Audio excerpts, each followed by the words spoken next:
Hey everyone, Tim here with your Action Coach tip of the day. So a lot of posts on social media about the hustle and grind, and I wanted to take a few minutes to caution everybody against that. So hustle and grind generally means work harder, work longer, put in more effort and more time to make sure that your business is successful.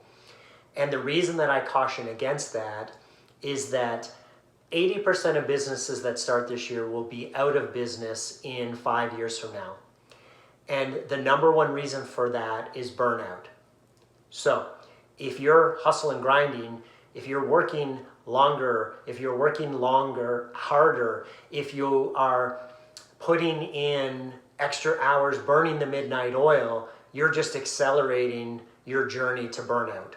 And so instead of working harder and longer, I want you guys to think about how to work smarter, not harder, right? So what processes and procedures can you put in place to allow you to be more efficient and effective? Look at all the manual things that you're doing and look at ways to automate it to free up your time so you can focus in other areas of the business. What administrative activities are you doing that you could outsource to a virtual administrative assistant or to your CPA? What things can you do to get stuff off your plate so you can really focus on the money-making parts of your business, driving more revenue to allow yourself to pay for those processes and procedures and systems and outsourcing and eventually hiring people to do that work for you.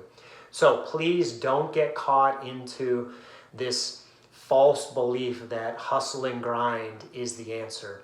Of course, for all new entrepreneurs, solopreneurs, there's going to be a time where you're just going to naturally have to work longer hours. But if you program your brain to think that hustle and grind is the long-term solution, you're going to hit burnout, and that's not going to be good for you or your business.